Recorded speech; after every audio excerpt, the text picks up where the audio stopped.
Ouça agora na RCI, programa Entre Livros. Entrevistas com autores, organizadores e especialistas em livros, com foco no conteúdo da obra. Apresentação, Rosimeire Salles.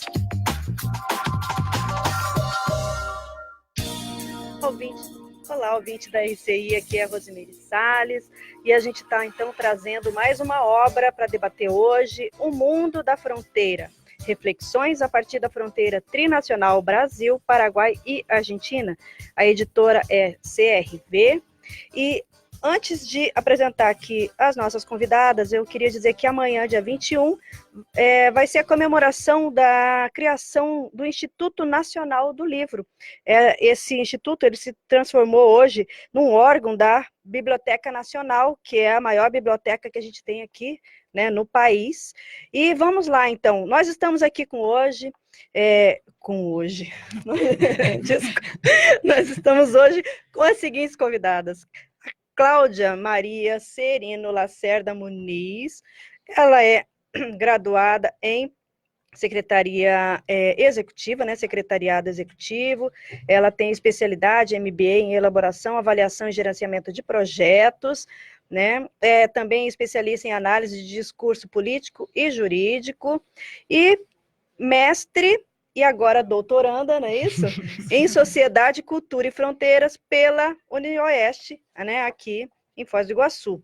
E a nossa outra convidada é a Paola Stefanucci, é graduada em gastronomia, ela é docente universitária e ela também, né, é mestre e doutoranda em Sociedade, Cultura e Fronteira, né? Então sejam bem-vindas ao nosso programa. A gente quer dizer que este livro ele foi organizado pela Cláudia e também pela Jéssica Aparecida Soares, né, e ele é composto aí por uma série de outros colaboradores, né, pessoas que escreveram aqui, contribuíram com suas pesquisas, né, cada uma aí em respectivos capítulos dessa obra, não é isso? Isso mesmo, bom dia. Bom, então a gente já gostaria de deixar a palavra aí para vocês, e a gente queria primeiro que vocês contextualizassem para a gente, né, esse mundo aí da fronteira, né, a gente está aqui, vocês delimitaram, né, Brasil, Paraguai e Argentina, a gente está na nossa região, mas tem muito debate ainda sobre o que é realmente a fronteira, não é isso? Isso mesmo, né, O Mundo da Fronteira, então, é uma obra que foi escrita a várias mãos, né, são 18 autores que estão na obra, a maioria dos autores são mulheres, dos 18 autores nós temos 16 mulheres. Curioso, hein? Isso, temos uma representação de uma mulher negra também, a gente ainda pretende avançar muito nesse sentido, mas para a gente foi muito relevante a gente poder, né, ter contribuições assim de forma mais equitativa, embora a gente sabe que ainda nós precisamos de bastante avanço nesse sentido. Então, a ideia do Mundo da Fronteira surgiu ainda quando eu estava no mestrado, né, foi a sugestão de uma colega, a coorganizadora, Jéssica Aparecida Soares. Na oportunidade ainda, a gente, devido à quantidade de demandas, a gente estava em fase de escrita de dissertação, ainda não era possível a gente, né, materializar essa ideia que a gente teve lá. Mas, diante da importância da gente dar publicidade, né, às produções que vem sendo produzida aqui na fronteira, né, por todas as instituições que se preocupam, que se debruçam sobre as problemáticas de fronteira.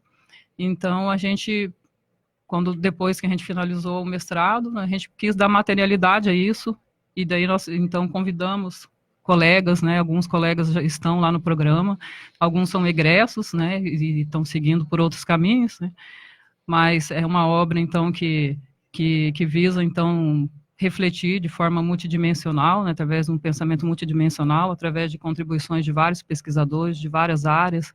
Nós temos aqui, né, eu mesma sou formada em secretariado executivo, temos a Paola, que é gastrônoma, temos historiadores, temos profissionais da educação, do direito, turismólogos, enfim, nós temos matemáticos, não vou falar todas as formações aqui, né, mas a intenção é dizer que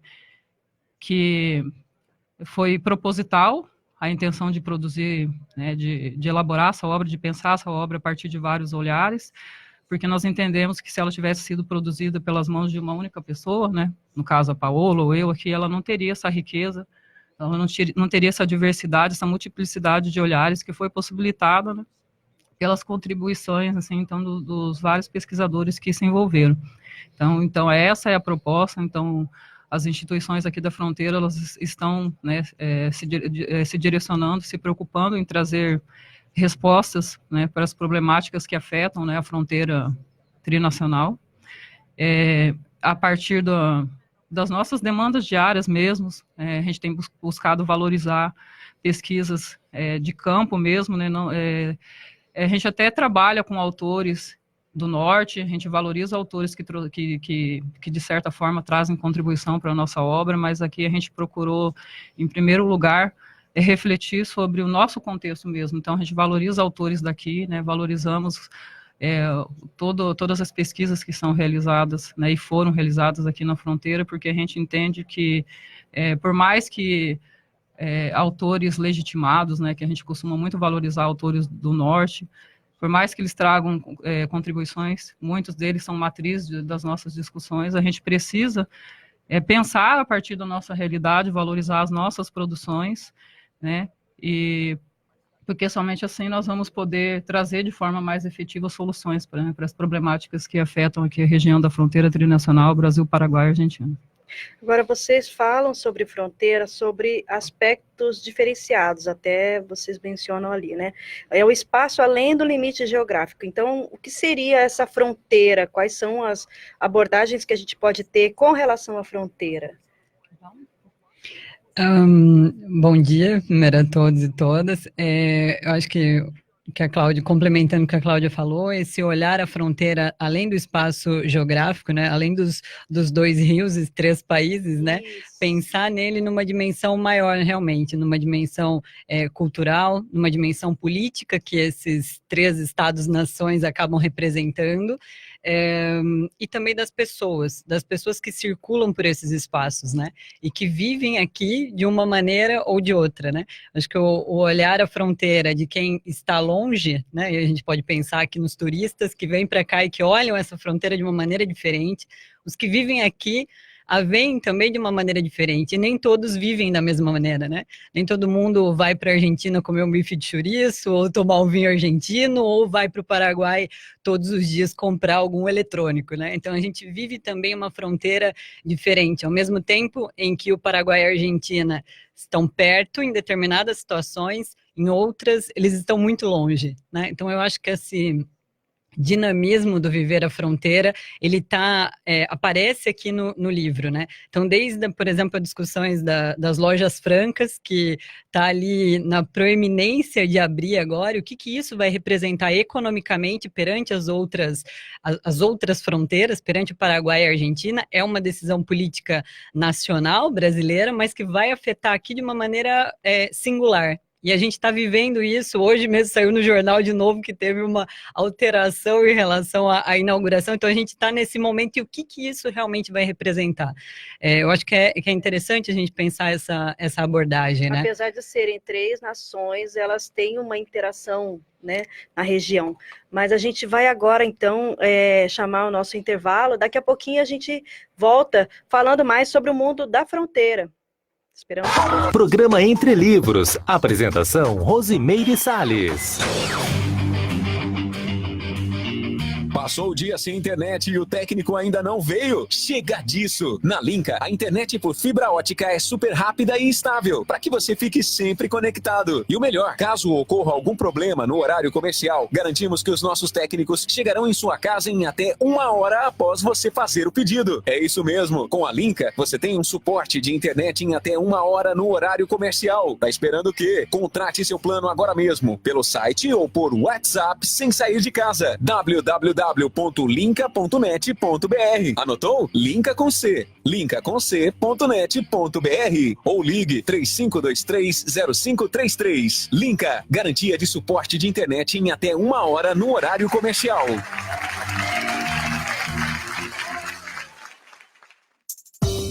Uma vila para chamar de sua.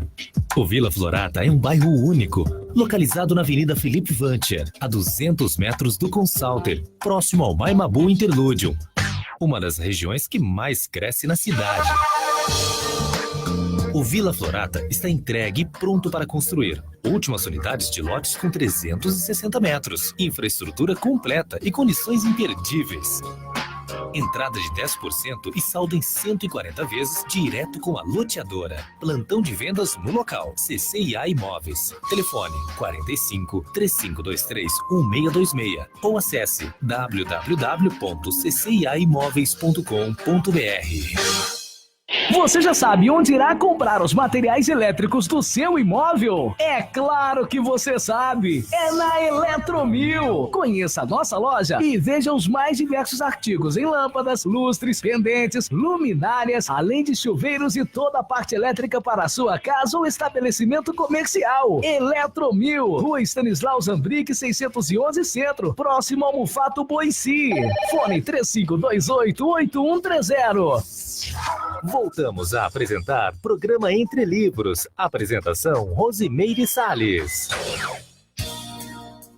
Cláudia e Paola estão aqui falando para a gente sobre o mundo da fronteira e a gente estava discutindo justamente, né, sobre essa delimitação do que é essa fronteira, como que a gente pode compreender, não só como uma separação, né? A gente até estava, tudo bem, tem um rio para cá, a gente separa os países, mas nós, enquanto pessoas, nós, enquanto, né, de grupos, a gente interage, né? Então, essa fronteira, ela vai além da geografia, não é isso? Isso mesmo, a nossa intenção aqui na obra é explorar também geograficamente, né, a região aqui da fronteira, mas principalmente como um espaço usado, né? Tem o autor Milton Santos que fala, né, que discute a questão do espaço como sendo um espaço usado. E a gente, então, a gente se utiliza dessa metáfora e discute, então, a fronteira aqui, então, a partir, né, dessa visão, a partir de um olhar interdisciplinar, a partir de várias contribuições, entendendo a fronteira também como um espaço de trânsito, né, um espaço de alteridade, também de não alteridade, né, um espaço de identidade, de construção de identidade, de preservação de memória, e as quais a gente percebe, né, nas práticas cotidianas, né, que eu acho que a Paola pode dar aqui trazer para a gente uma ilustração clara, né, de uma dessas metáforas. Né, tá ótimo. Puxando aí o gancho do vinho argentino, a gente escreveu um capítulo junto com a pesquisadora Viviane Walter e o professor Valdir Gregory sobre feiras na fronteira, né? Então, o que seriam essas feiras em 3 espaços, no Brasil, no Paraguai e na Argentina? Então, a gente pegou uma feira em cada um desses 3 espaços para fazer uma pesquisa de campo, entrevistar, dialogar com feirantes e com quem feira, né? para entender um pouco essas dinâmicas. Faz parte da cultura dos 3. Faz parte da cultura de todos os espaços, né? Mas como que a gente vê essas feiras e vê a comida de uma maneira diferente? A gente está aqui num espaço de comunicação e a comida, ela comunica. A comida, ela fala. E o que cada uma dessas três comidas desses 3 espaços nos comunicam, né? Se a gente tem, por exemplo, a feirinha da Argentina, que nos comunica algo muito turístico, né? Que é a feirinha da Argentina, ali a feirinha de Porto Iguaçu, ela foge um pouco, talvez ela não seja bem a concepção de feira que a gente está acostumado. Quando a gente pensa numa feira, ali se é do Rio de Janeiro, né? Uma feira livre, é uma outra concepção ali, né?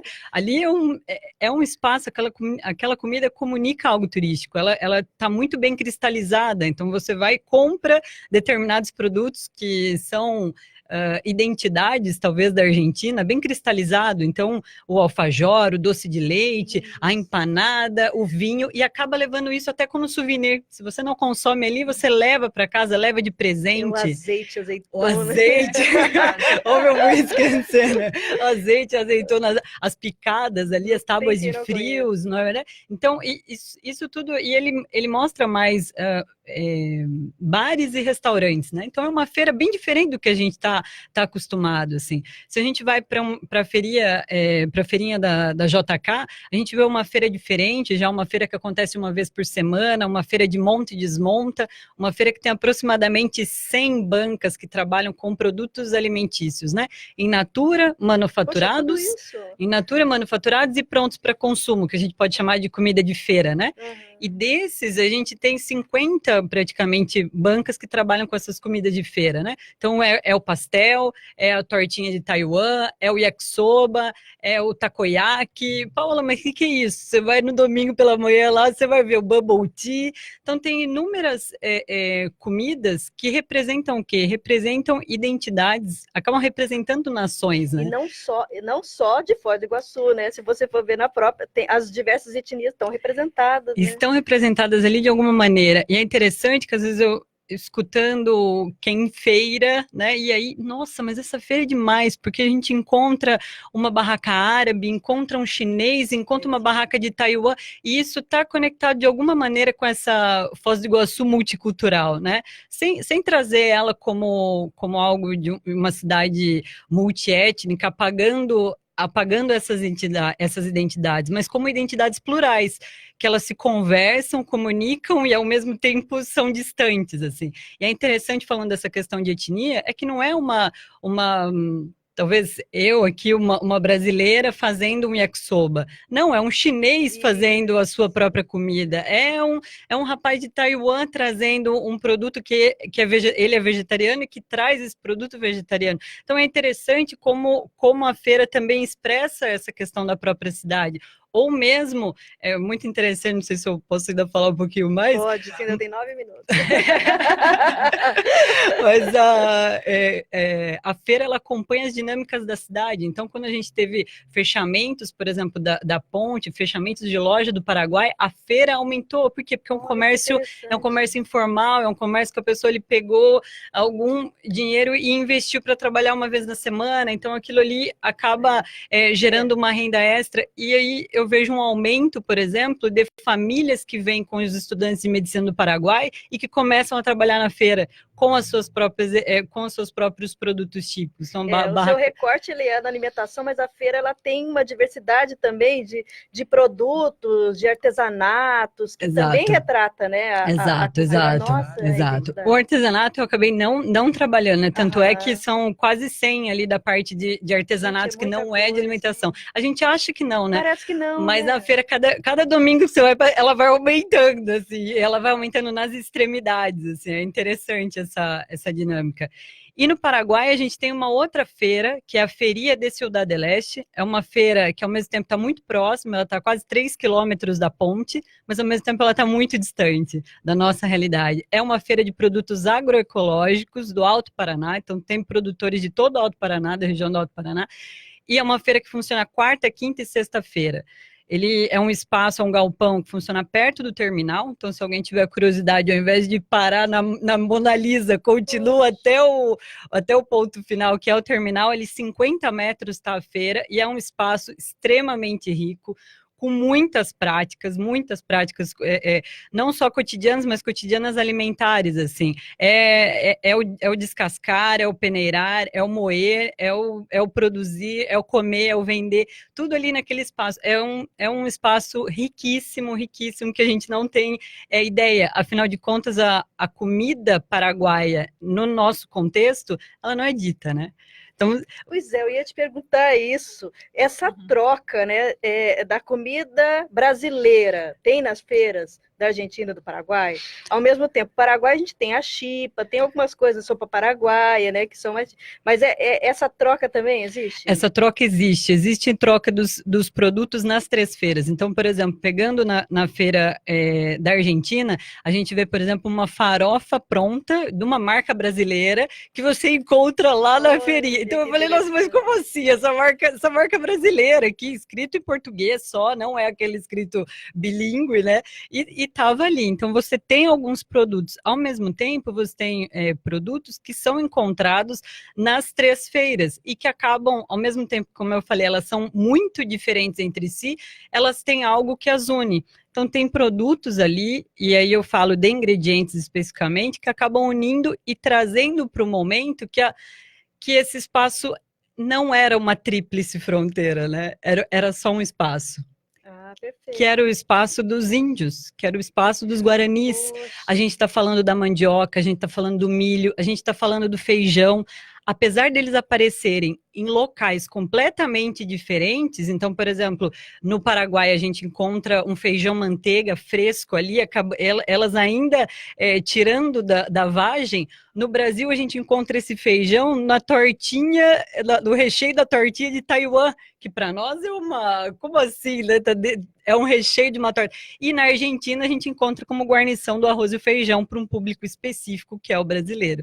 Então, assim, tem produtos que nos remetem a um espaço antes de ser tríplice, né? Antes desse espaço antes único, e que nos leva para esse... talvez para essa alimentação anterior, pronto, a esse momento dos 3 países. Agora, você fala aqui também de aduana.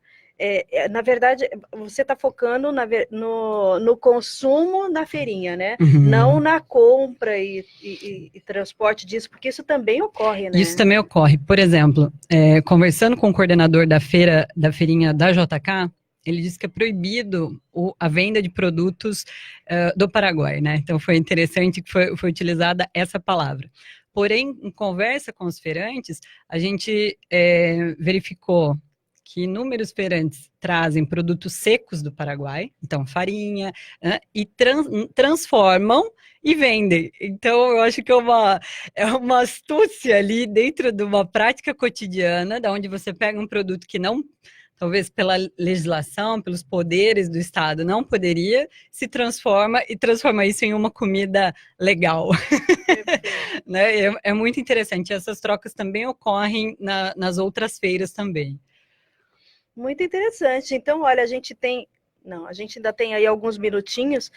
Tem mais alguma coisa que você lembre aí para falar para a gente sobre alimentação? Eu posso falar também da Feira do Paraguai, que ao mesmo tempo que ela tem essa feira agroecológica de produtos orgânicos, né, sem utilização de agrotóxico, isso forte dentro ainda mais da região do Alto Paraná, né, no Paraguai. A gente tem ao mesmo tempo, no mesmo galpão, a gente tem uma feira permanente, que é uma feira que traz produtos do Ceasa brasileiro para lá. Sério? Então tem uma relação muito problemática e conflituosa entre feirantes, e é interessante a palavra, entre feirantes e vendedores e comerciantes. Então essas palavras, talvez o comerciante numa feira aqui no Brasil seria um sinônimo um comerciante seria sinônimo de feirante. Ali não, ali é algo bem, bem conflituante, bem diferente entre si. Inclusive com questões assim de sair nos jornais, é interessante que a gente procura os jornais dos 3 espaços, discutindo as próprias feiras. Então isso foi muito legal, não era um jornal do Brasil discutindo a feria de Ciudad del Este, não, era o jornal de Ciudad del Este falando da própria feira. E nos jornais aparecem esses relatos dos conflitos existentes dentro desse espaço, né, que para os olhos de quem vai ali talvez comprar uma verdura, uma fruta, uma farinha, algo processado, talvez não consiga entender esse mundo que acontece ali dentro, né? Então tem produtos brasileiros, que é chamado inclusive de contrabando, inclusive nos jornais é dito, os contrabandistas, e é interessante de pensar isso, quando a gente pensa na palavra contrabandista aqui no Brasil, a gente está falando de eletrônicos, de arma, cigarro, não sei, mas a gente tem algumas... Comida não aparece no nosso imaginário, né? Mas existe o contrabando de comida, né? Interessante, né? Esse é um outro assunto também, que é como que essa região ela ficou estigmatizada, né? Sim. Pela questão da delinquência em si, não só o contrabando, descaminho, né?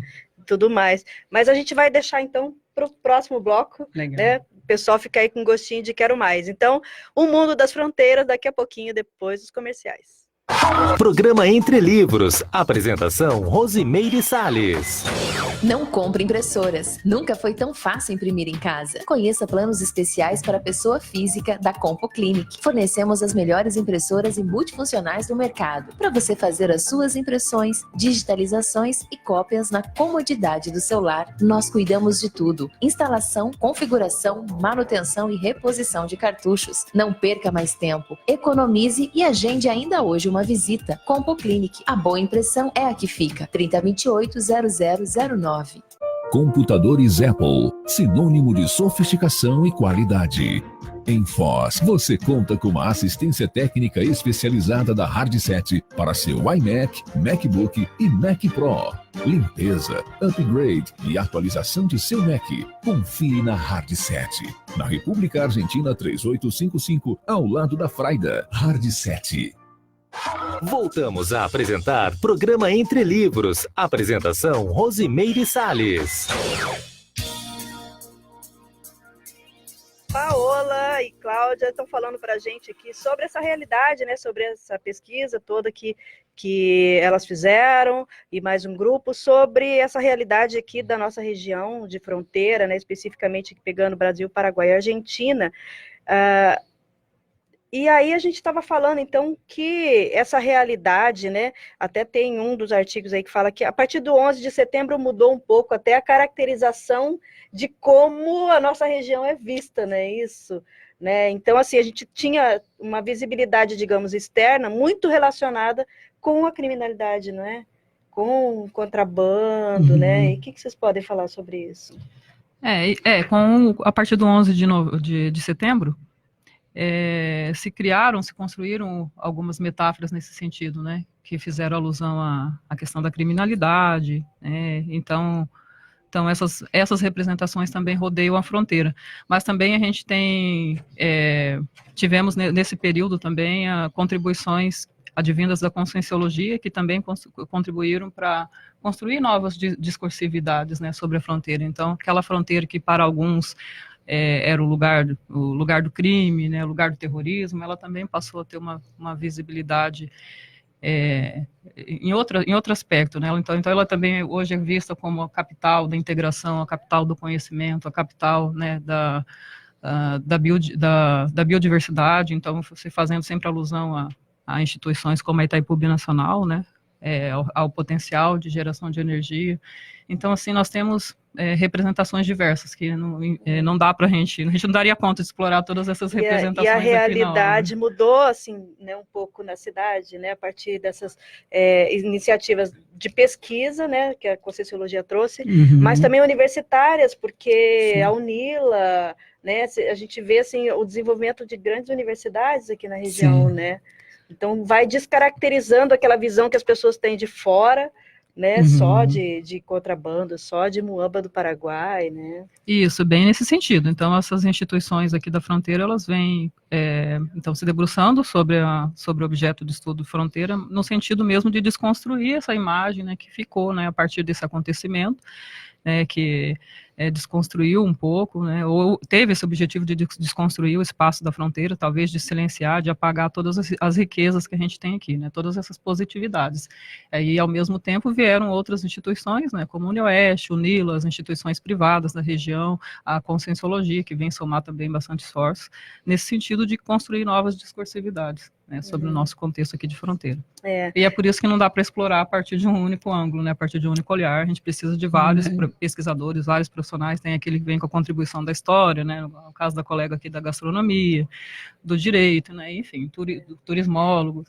E é importante até para, né, o pessoal que acompanha a gente, para conhecer um pouquinho mais dessa realidade, porque acaba que cada um fica no seu mundinho, ou a história como um todo ela é esquecida. A gente trouxe aqui para discutir os autores de uma obra sobre a lenda das cataratas. Então, assim, olha a realidade, a gente tem uma lenda na cidade, na região como um todo, e muitas crianças, muitas escolas nem são exploradas. Então, acho que essa oportunidade que a gente tem de conhecer um pouquinho mais, né, ajuda muito nisso, né? Sim. E eu estava vendo aqui, vocês falam, assim, sobre, primeiro, né, essa questão da educação, né, da mudança da cidade, na educação, e tem também uma contribuição aí sobre a questão da saúde, né? Tem uma assistência entre os países com relação à saúde, não é isso?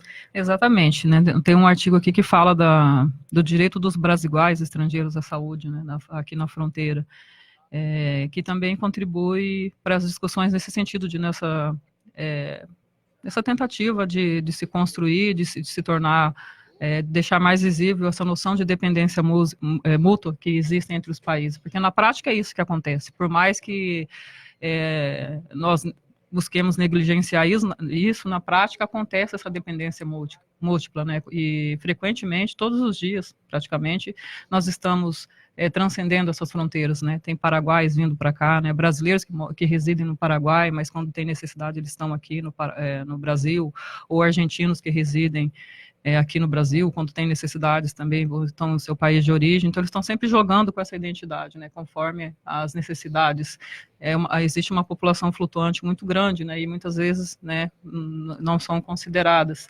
Essa relação de dependência mútua, a gente percebe que ela se fragiliza mesmo, né, quando, em períodos de crise, né, por exemplo, quando foi escrito esse artigo aqui, que fala do direito dos brasileiros estrangeiros à saúde, né, na fronteira iguaçuense, ele trata de uma ação civil que foi movida num período de crise mesmo aqui na região da fronteira, aqui em Foz do Iguaçu, quando houve o fechamento da Santa Casa. Então a demanda era muito maior, né, do que se podia ofertar, e nesse interim os estrangeiros, né, e brasiguaios, né, os brasileiros que residem no Paraguai, eles estavam tendo dificuldade de acesso à saúde aqui na fronteira.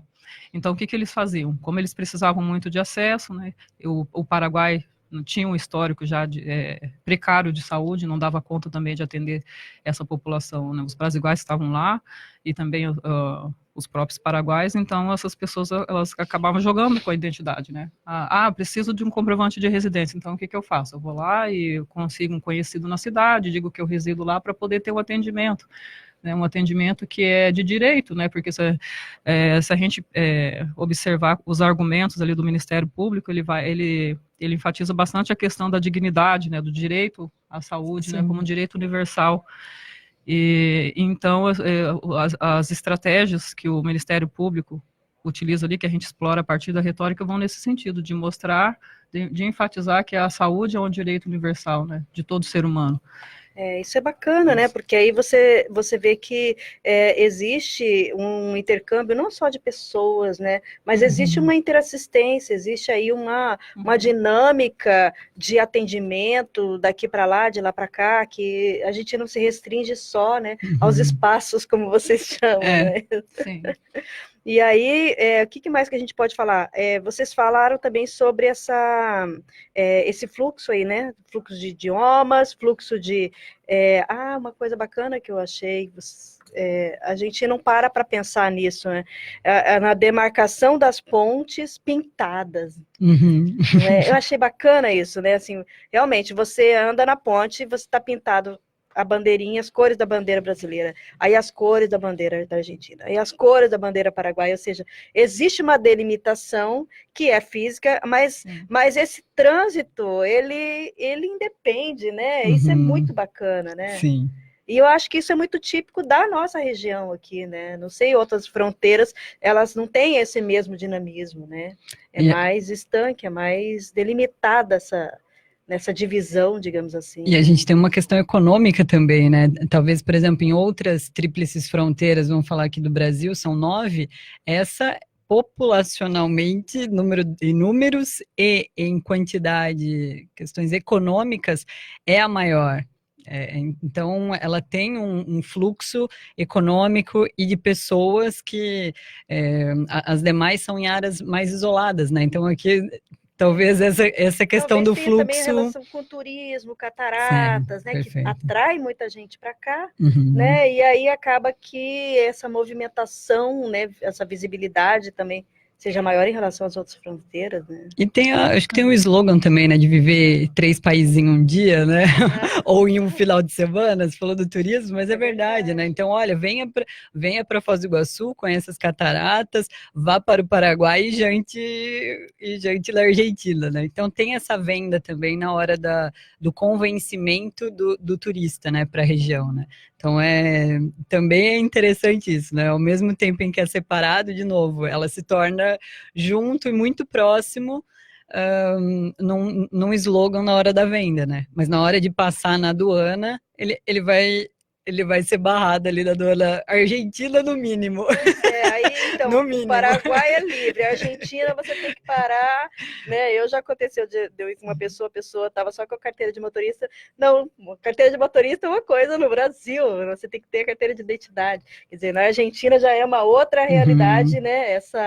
esse acesso, digamos assim, né? Já não é da mesma maneira que ocorre, por exemplo, no Brasil e Paraguai, né? E nem Brasil e Argentina, né? Que a fronteira brasileira, você tem acesso livre, né? Se não tiver alguém orientando que menor de idade tem que dar saída no país, ou estrangeiros tem que dar saída no país para depois entrar na Argentina, você vai ter um problema na hora que chegar lá, você vai ter que voltar, né? Então, a fronteira, a aduana brasileira é a passagem livre, assim. Então, a gente tem relatos até da própria Viviane, num outro trabalho dela, ela discute sobre isso, ela entrevistou as pessoas que estavam na fila, pessoas que estavam voltando e indo, dessa relação, mas como assim? Como é que é diferente? Por que no Brasil os argentinos podem passar e a gente tem que parar aqui na aduana argentina, né? Então são negociações, assim, muito tênues, mas que elas existem, né? Pô, peraí, por que eu tenho que parar aqui, mas eles não têm que parar quando entram no meu país, assim, né? Isso é interessante, mas é justamente porque existem as diferenças políticas, Exatamente. né? Até é colocado aqui, ideológicas, né? O governo de cada país tem a sua autonomia, né? A sua soberania, digamos assim, né? Sobre as suas políticas internas. Sim. Então, algumas coisas a gente até, né? É mais livre nisso, menos aquilo, né? E a gente consegue... São negociações, né? Entre o ir e vir. Agora também uma outra realidade que vocês falam aqui é a questão assim, Itaipu, ela é Brasil-Paraguai. As cataratas, Parque Nacional, né, é Brasil e Argentina. Então, a gente também tem, né, grandes blocos, digamos assim, de, não sei como é que a gente chama isso, mas atratores de pessoas, né, e que eles também são binacionais, não é isso? A gente tem realidades aqui, assim, Sim, né? exatamente. O professor Santos, né, ele trata desses temas, né, e se refere a essas instituições de grande porte aqui na fronteira como gigantes, né? Os gigantes são mesmo, né? São gigantes que possibilitam essa integração, né? E faz com que a gente possa ver além da fronteira, porque o gigante, ele vê do alto, e ele vê além das delimitações, né? Então, são interessantes mesmo, mas é curioso pensar, né, como que as relações Brasil-Paraguai, elas são tão mais próximas, né? A influência do Brasil no Paraguai, ela é muito forte, né? Desde a década de 50, existe uma relação muito próxima com o Paraguai. A arquitetura do Paraguai é bastante influenciada, né, pela arquitetura brasileira, e com a Argentina já com um distanciamento um pouco maior. Há uma parceria também, né? Mas, assim, desde que não haja conflito de interesse, né? Como já foi colocado. Em tempos de crise, aí se afasta um pouquinho ou se aproxima, mas com o Paraguai é sempre mais próximo, embora também não deixe de ter os seus conflitos, né? Agora também, assim, a cidade de Deoleste, ela é mais volumosa, ela tem, né, assim, comparada com Porto Iguaçu, né? Então também acho que isso influencia bastante, né? Se Porto Iguaçu tivesse a mesma movimentação, talvez tivesse, não sei, né? Não sei, são suposições, né? Mas, enfim, gente, o mundo da fronteira é o tema que nós estamos debatendo hoje, mas a gente vai aí para o nosso último intervalo. Daqui a pouquinho estaremos aqui de volta com Entre Livros. Programa Entre Livros. Apresentação Rosimeire Salles. Passou o dia sem internet e o técnico ainda não veio? Chega disso! Na Linka, a internet por fibra ótica é super rápida e estável, para que você fique sempre conectado. E o melhor, caso ocorra algum problema no horário comercial, garantimos que os nossos técnicos chegarão em sua casa em até 1 hora após você fazer o pedido. É isso mesmo, com a Linka, você tem um suporte de internet em até 1 hora no horário comercial. Tá esperando o quê? Contrate seu plano agora mesmo, pelo site ou por WhatsApp sem sair de casa. www.linka.net.br. Anotou? Linka com C. linkacomc.net.br ou ligue 35230533. Linka, garantia de suporte de internet em até 1 hora no horário comercial.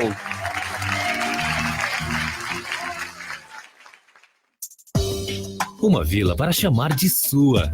O Vila Florata é um bairro único, localizado na Avenida Felipe Vancher, a 200 metros do Consalter, próximo ao Maimabu Interlúdio, uma das regiões que mais cresce na cidade. O Vila Florata está entregue e pronto para construir. Últimas unidades de lotes com 360 metros. Infraestrutura completa e condições imperdíveis. Entrada de 10% e saldo em 140 vezes direto com a loteadora. Plantão de vendas no local. CCIA Imóveis. Telefone 45 3523 1626 ou acesse www.cciaimoveis.com.br. Você já sabe onde irá comprar os materiais elétricos do seu imóvel? É claro que você sabe! É na Eletromil! Conheça a nossa loja e veja os mais diversos artigos em lâmpadas, lustres, pendentes, luminárias, além de chuveiros e toda a parte elétrica para a sua casa ou estabelecimento comercial. Eletromil, Rua Stanislau Zambrick, 611 Centro, próximo ao Mufato Boici.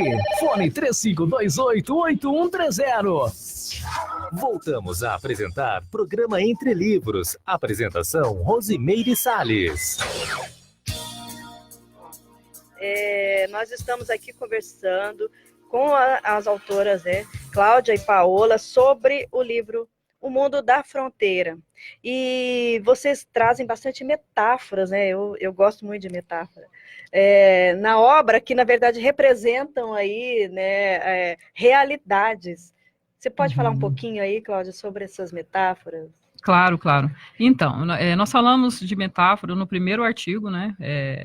No decorrer dos outros capítulos também é explorado indiretamente, mas aqui a gente fala mais claramente, foi propositalmente pensado, né, esse primeiro capítulo em metáforas, porque a ideia do capítulo era justamente introduzir as demais obras, como é uma obra coletiva, né, com 18 autores, então a gente pensou que seria interessante, né, pensar, escrever um capítulo que viesse a dar, né, uma visão sistêmica do que o autor encontraria no decorrer da obra. Então, o título do capítulo é A Fronteira no Plural, Metáforas da Região Trinacional, Brasil, Paraguai e Argentina. Então, aqui nesse capítulo nós trazemos já algumas metáforas conhecidas, né, de alguns autores que já utilizaram, e também incluímos as metáforas que nós fomos identificando, né, eu e a Jéssica aqui, quando da organização da obra, então incluímos essas metáforas que a gente identificou nos outros capítulos que compõem a obra. Então, a gente trata aqui a fronteira, como a gente já falou no início da obra, não apenas como um limite geográfico, mas nós abordamos ela de forma múltipla, né, de forma multidimensional, por isso que é a fronteira no plural, a gente trata ela enquanto um lugar de vivência, né, que pode ser através, inclusive, da gastronomia, que a nossa colega Paola, que já trouxe uma contribuição relevante, substancial aqui para a gente, mas exploramos também enquanto lugar de alteridade, também lugar de não alteridade, né, a gente tem um capítulo aqui no final da obra, quase no final da obra, acho que é o 8º capítulo, da Adriana, e tem coautores com ela, que ela fala da evolução etimológica das representações de fronteira no âmbito da criminalidade, né? Ela discute, assim, como que foram mudando essas representações da fronteira nesse âmbito, que a gente percebe em expressões como terra sem lei, né, terra de ninguém, lugar de passagem, à medida que vai evoluindo a fronteira e vai se mudando as práticas cotidianas, né, no âmbito da criminalidade, vai se mudando também as representações de criminalidade. Então, mas aí a gente também explora, então, aqui como um lugar de integração educacional, né, aí, que a gente percebe por meio do polo universitário que se construiu, né, nessa região, para dar conta das problemáticas complexas, né, que a gente vivencia aqui. E aí a gente traz aqui, então, algumas conhecidas já, de autores que já se utilizaram dessas metáforas, né, a fronteira como último recurso, a fronteira como lugar do dinheiro fácil, como paraíso do comércio, no lugar do contrabando, enfim, são metáforas que já são conhecidas. E aí exploramos, então, as metáforas das obras que a gente percebeu, que a gente identificou nos demais capítulos que compõem a obra, né? E com uma ênfase grande na questão da alteridade, né? Alteridade tanto no aspecto cultural, no aspecto da saúde, né? Nós falamos aqui da questão do artigo que trata da questão do direito dos brasileiros estrangeiros à saúde na fronteira iguaçuense e as estratégias que o Ministério Público utilizou para assegurar esse direito, né, e para fazer cessar esse dano às pessoas que estavam sendo lesadas, né, quando foi exarida, né, quando foi proposta essa ação civil.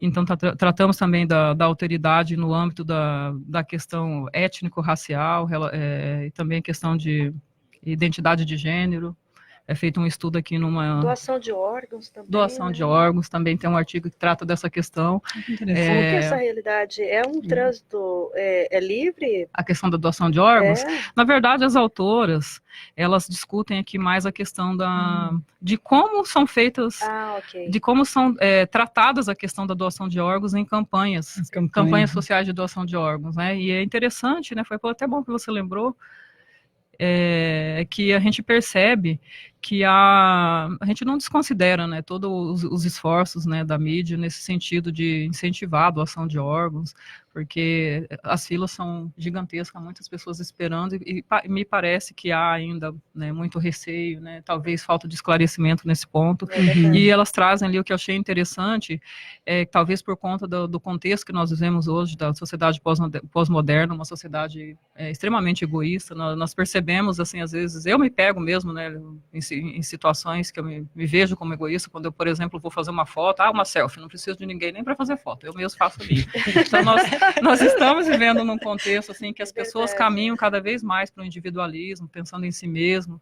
Então, isso se reflete, inclusive, nas campanhas de doação de órgãos, se remete a essa memória da individualidade. A intenção, ela é positiva, mas, por exemplo, eu tenho uma imagem que elas exploram ali, né, as autoras discutem, que é a imagem de um coração, e esse coração, ele está revestido com as imagens do super-homem, as cores do super-homem, e fala assim, o poder está em você, doe órgão, o poder está em vocês. Aí, bem pequenininho, diz assim embaixo, assim, converse com a família sobre doação de órgãos. Então, dentro da filosofia de Manuel Levinas, né, quando a gente fala em alteridade, nós devemos falar pensando no outro de forma responsável, de forma ética, não pensando em nós. E quando você fala, quando uma campanha social faz alusão ao heroísmo, ela está dando ênfase à própria pessoa e não ao outro, né? Por exemplo, assim, seja um herói, doe órgãos, aí tem a imagem lá do super-homem, o que a gente, todos os super-heróis que eu conheci... Tem que ter muita coragem mesmo. É verdade. Mas é questão de esclarecimento, né?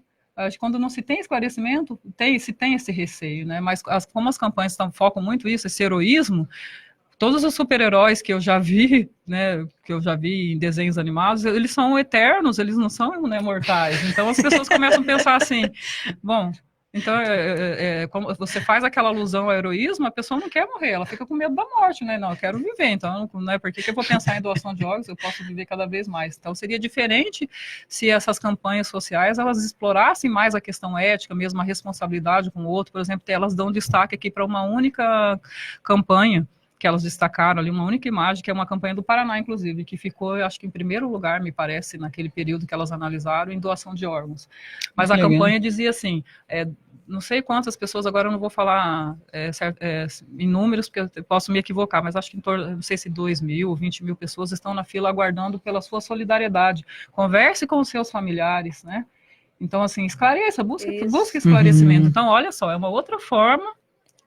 Se falou da mesma coisa, mas se ativou uma outra memória, se ativou a memória da solidariedade, a memória, né, da compaixão pelo outro, e não a memória do egoísmo, né? E o interessante é que em quase todas as campanhas que elas analisaram, tanto do Brasil quanto do Paraguai, se faz muito essa alusão ao heroísmo. E quando você fala do heroísmo, você está, né, remetendo para o individualismo mesmo, né? Por exemplo, doe órgãos, por mais que a pessoa não tenha medo da morte, por exemplo, assim, ela vai pensar, eu vou ser lembrado, né? Eu vou estar fazendo uma ação, ela está pensando sempre nela, ela não está pensando no outro.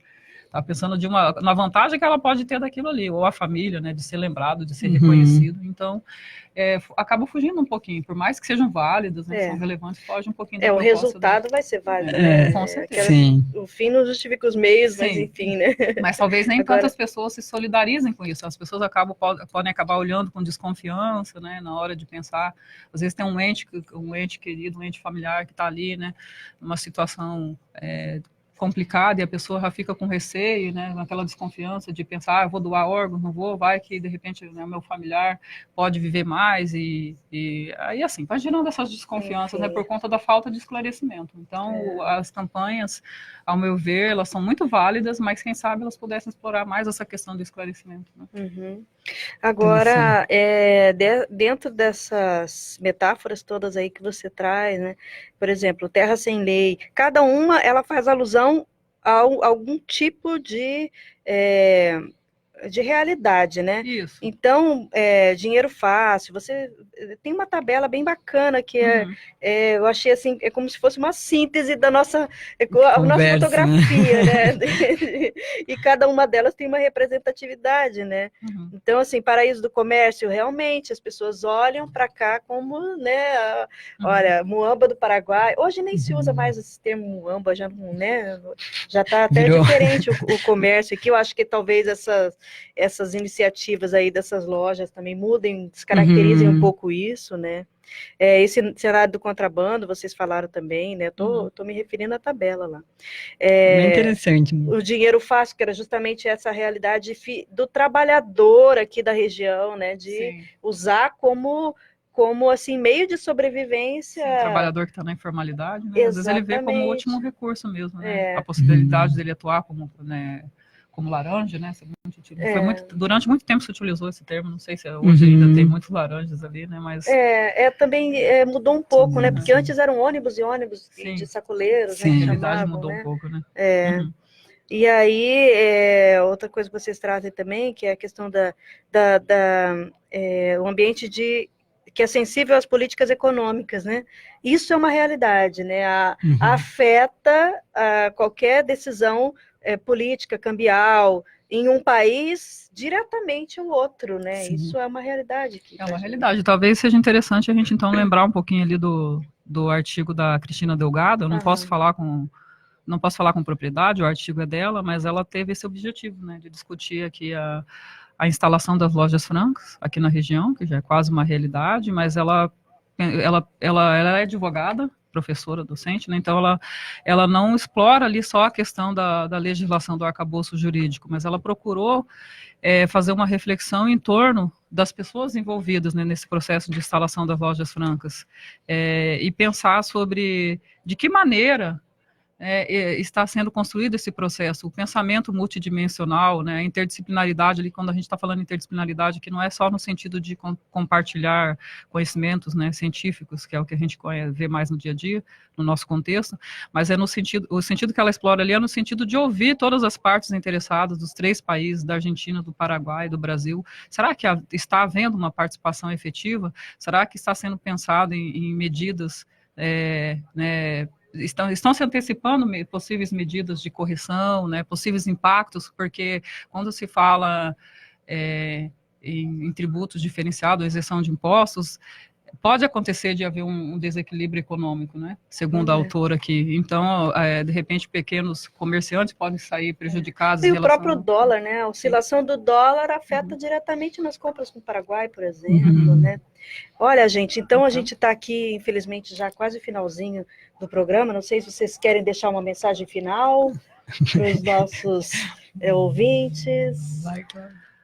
Olha, nós gostaríamos de incentivar, né, aqueles que têm interesse em iniciar os estudos sobre a problemática de fronteira, e deixar o contato aqui, né, a obra está disponível no site da CRV, pode ser adquirido tanto em formato digital ou impresso, né, e agradecer aqui pela participação.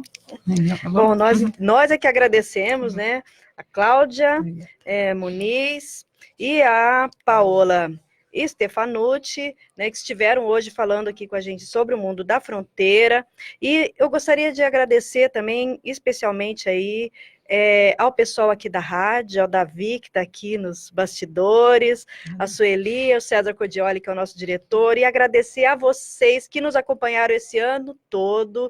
Hoje é o último programa do ano, então a gente quer deixar, assim, nossa gratidão, né, por estar aqui toda sexta-feira acompanhando a gente, sempre com autores diferentes, sempre com lançamentos, com livros, com obras, né, trazendo aí mais conhecimento, mais informação, mais debate, né? Então isso para a gente é muito rico. A gente vai ter aí um recesso de final de ano, em janeiro vão ter férias coletivas aqui na rádio, então a gente vai estar passando a programação nacional da Rede Bandeirantes, né? Mas a gente tem aí as entrevistas gravadas no Facebook, se você quiser acompanhar, no site da RCI também.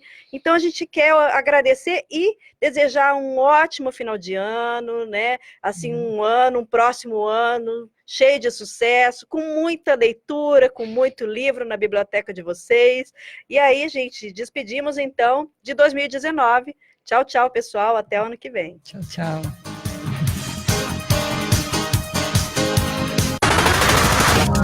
Você acabou de ouvir Programa Entre Livros, com Rosimeire Salles. De volta na próxima sexta, à 13h, aqui na RCI.